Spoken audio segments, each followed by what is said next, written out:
So speaking of what the clients really need, they really want to know what they ought to do now, I think. So I know we've got to be generic. That's the nature of the beast here. However, you've got to be able to tell me, let's say, say the top 3 tips, right? When you're called go exporting. So let's go exporting. What are the 3 top tips you'd say to anybody exploring expanding into international markets?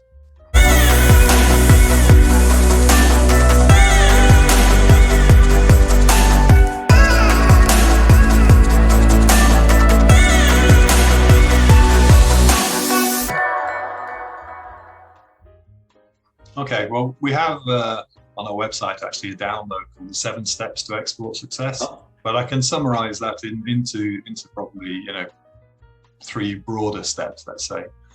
The first thing that we always do, and I mentioned it a little bit, is explore with people. Why do you want to export? What are your objectives?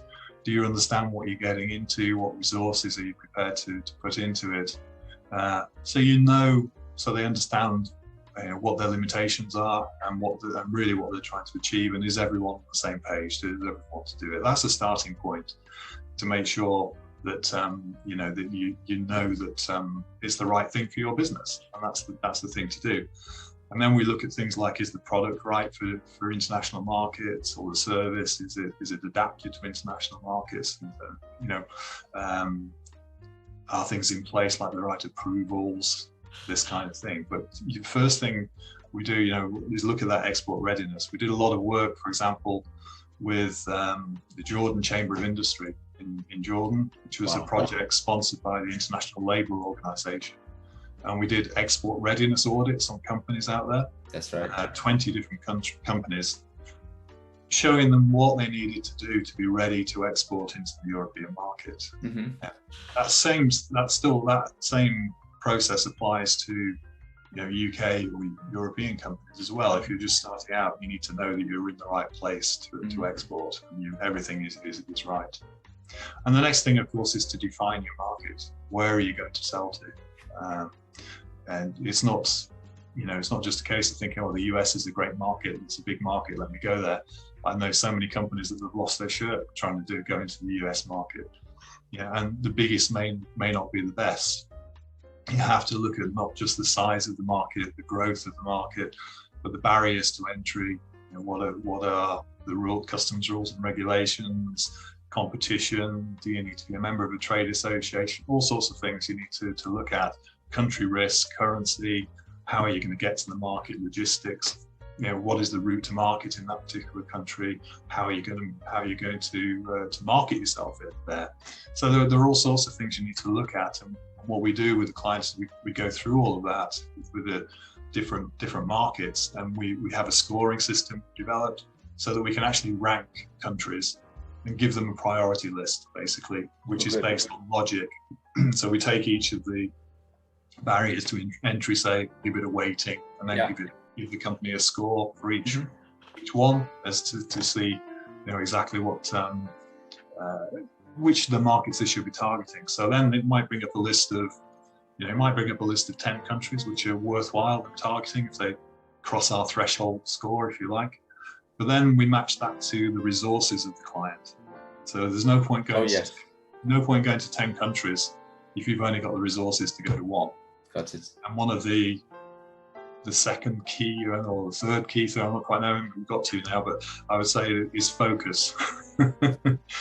Market was one. So one was market. Now it's focus. Okay, good. Focus. Got it. It's focusing on a particular market, or on the number of markets which your resources allow you to go to.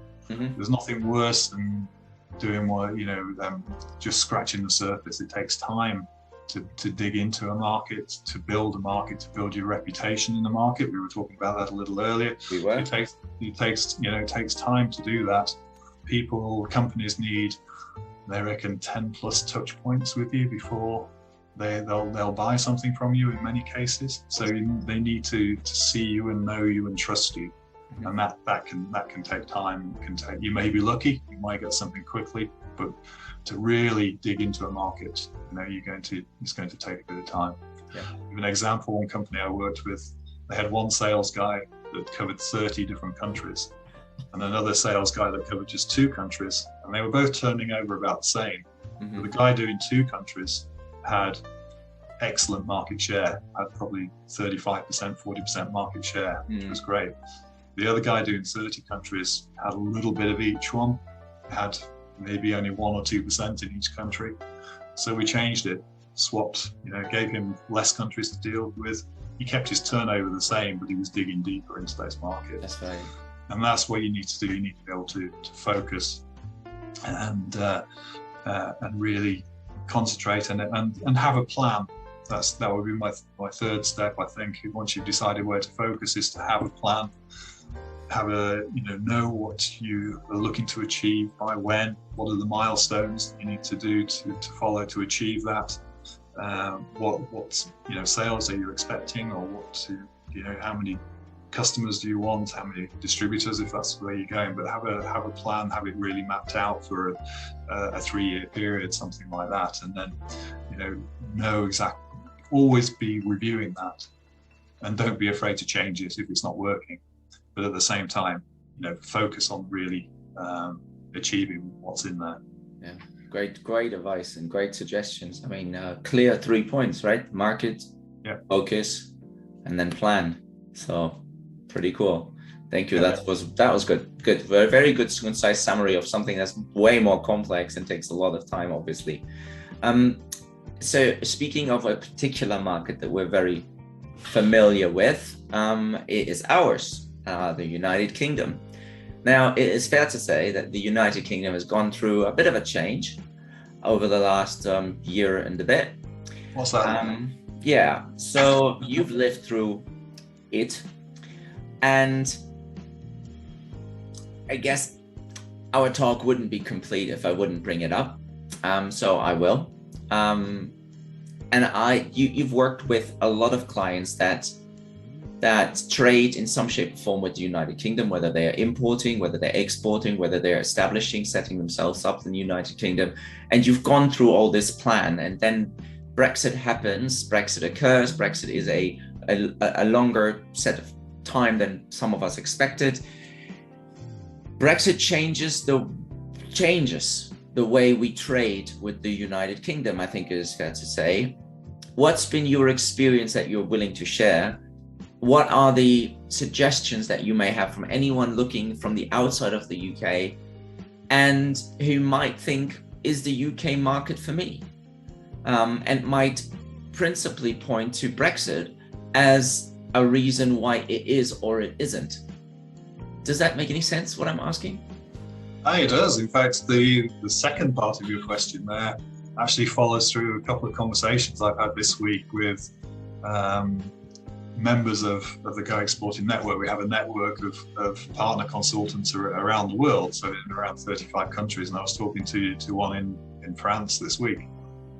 And he was saying that a lot of EU companies, in particular he was talking about Italy, where he has an office, are scared to come to the UK. Really? Because of Brexit. Yeah, they would like to come here, but they're worried about what the effect of Brexit. And some stopped beforehand, some have never come here, but they're worried about coming here because of the rules changes and so on. But I think and of course the happy changes, we've all seen it, whether we're exporting or importing, customs declarations, VAT changes, and some of these have been quite difficult for companies, particularly where there are complicated supply chains, where you might be buying from 2 or 3 different countries, processing maybe even in more than one country, and then trying to work out what's the origin of that product, or how do I get it from one country to another, what's the VAT requirements, companies are having to have VAT numbers in other countries, all of these kind of things, which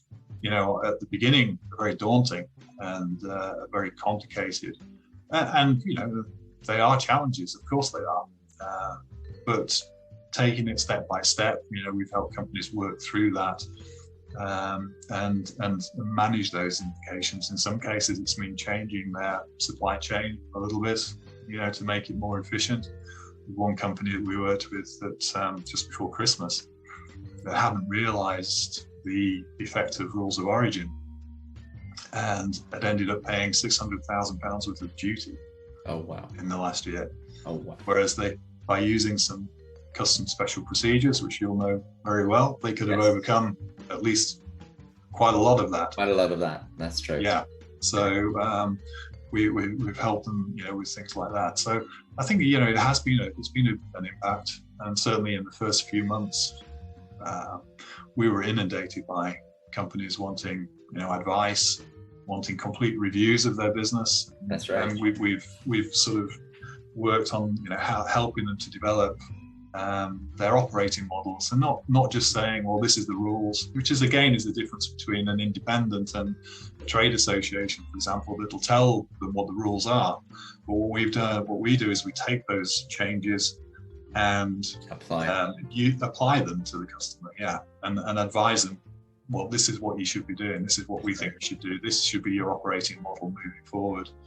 This will help you, give you these benefits, but it has these implications as well. So again, you show them both sides of it.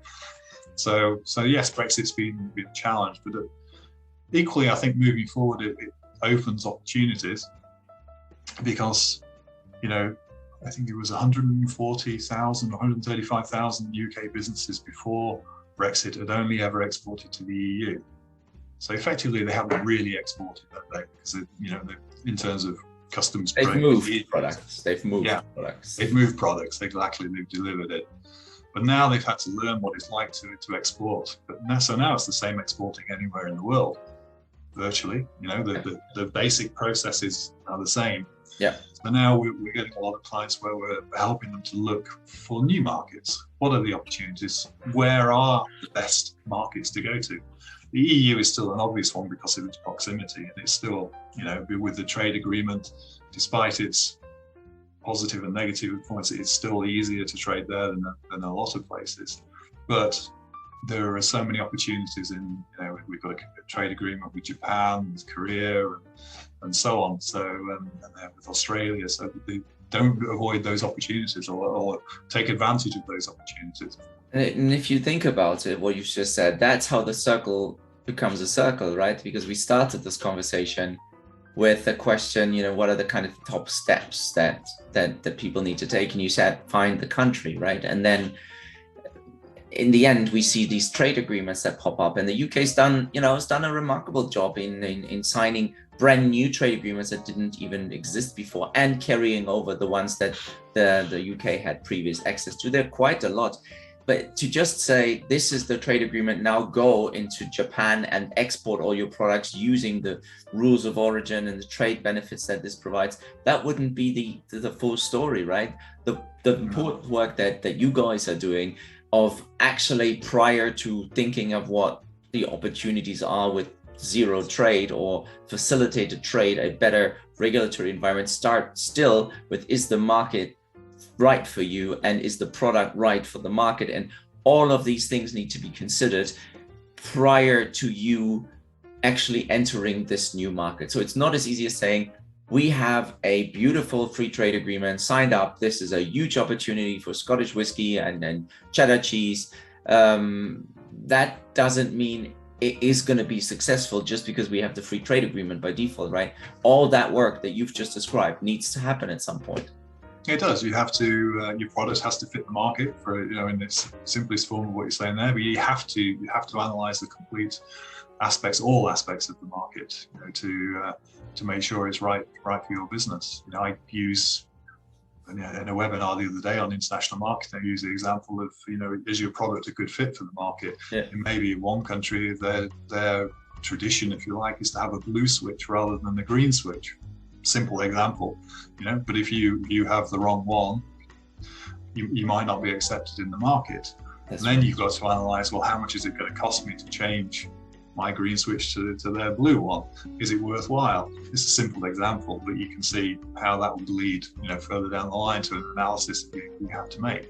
So it has to be right. You have to get that export readiness right, make sure you're ready and you're prepared, and that you match your resources, your expertise and your product to the markets that you should go to.